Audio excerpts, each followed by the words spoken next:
What's up, guys? Swift here covering everything Chicago Bears, talking about the Bears' choices at the top of the NFL draft. Quick note, if I sound different, I am using a different mic. This is the mic that I will be using in Indy for the Combine. I'll most likely not be changing the mic I use normally, but I will use this mic going forward for any interviews or live streams I do. It's easier for longer durations.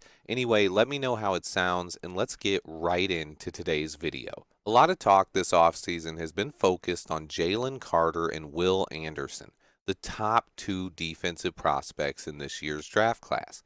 I tend to try to cover things that other channels don't, so while most focused on those two players, I've been trying to study as many players as I can to get a better feel for this draft class as a whole.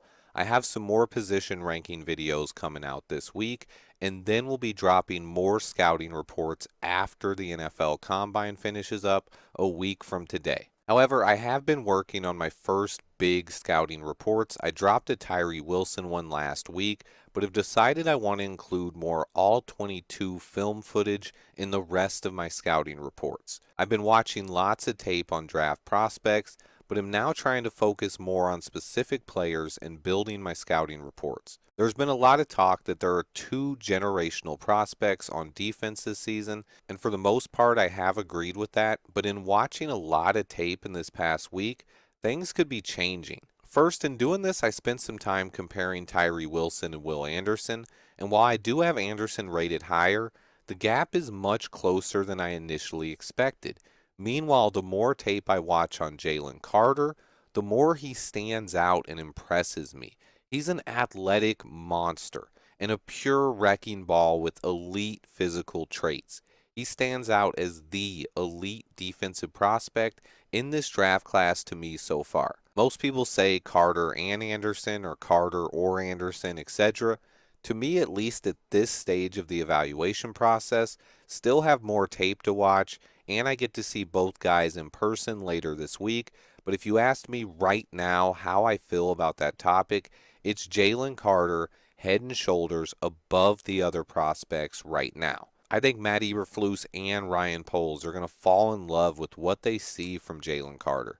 It's actually making me reconsider my stance on trading the number one overall pick, but it could also increase the potential offers we got.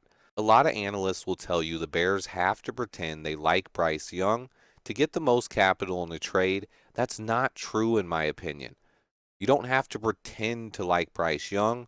When you really like Jalen Carter, that can change up the dynamics of trade talks. If Poles and company view Jalen Carter like I do right now, then I believe Ryan Poles can think of it this way.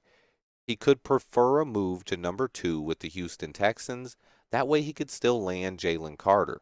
I'm leaning towards it being less and less likely that he would fall to number 4 with the Colts, and if he did, he would ask for more picks. So Ryan Poles may use this opportunity to try to get whatever he can from the Houston Texans, fall back to number 2, and take Jalen Carter. Let's be clear, I have zero inside sources and no idea how Poles will view this draft class, but from everything we know, Carter checks almost every single box for both our GM and our head coach. Poles loves athletic, physical, lengthy defensive linemen, and Matt Eberflus would be overjoyed at Carter's power and pass rushing moves from the 3-tech position. We also know that this position is the key cog to Matt Eberflus's defense.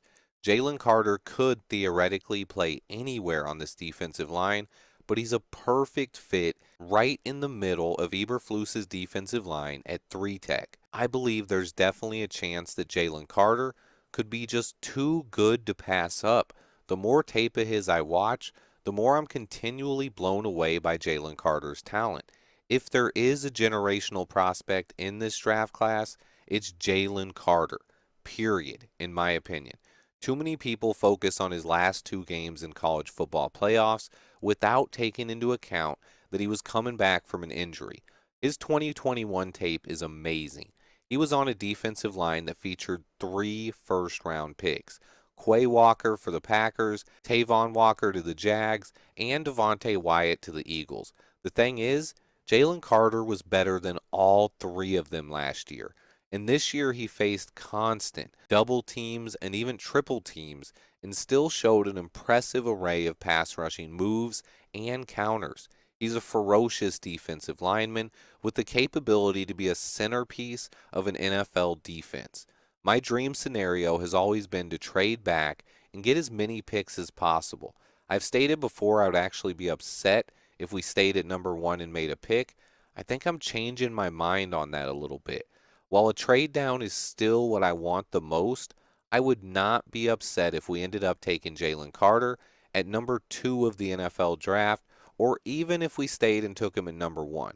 Obviously, I still think we need to trade down at least one pick with the Texans, but if this is what Ryan Poles decides, that Carter is a can't miss prospect, then I think he should turn his attention toward to getting whatever he can from the Houston Texans. This honestly could also increase the trade offers we get. While Ryan Poles turns down offers from the Colts and Panthers, it'll only lead to them potentially increasing offers. But Ryan Poles is in the driver's seat now. I believe there's a perfect prospect that they can take at number 2, but this process is fluid. I'm still scouting both Jalen Carter and Will Anderson. I'm watching every single game they've both played in college and rewatching some of the bigger ones in all 22 film. I will have full scouting reports on both guys out over the next couple of weeks. I just wanted to give you guys an update on where my head was and that I'm currently obsessed with watching Jalen Carter's tape. I've always been a huge fan of him, but the amount of coverage that Carter and Anderson have received from the national media, I've focused more on scouting some underrated players outside of the top 5 picks of the draft.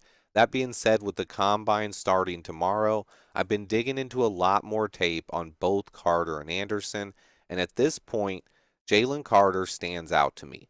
So this means if we did trade back with the Colts and Jalen Carter went number 3, to me it increases the odds of a double trade down because as good as Will Anderson is, I don't think he's head and shoulders above the rest of the class like Jalen Carter is. I think Ryan Poles should ask for more picks if we move down past number 2. We don't need to pretend to like Bryce Young, especially if we do really like Jalen Carter. So if any team besides the Texans want this pick, they should have to pay up. Yesterday's price is not today's price. Stay tuned. I'll be watching as much film as I can before I leave for the combine, and we'll bring you guys as much coverage as possible. Remember to hit the like button for me, and until next time, bear down.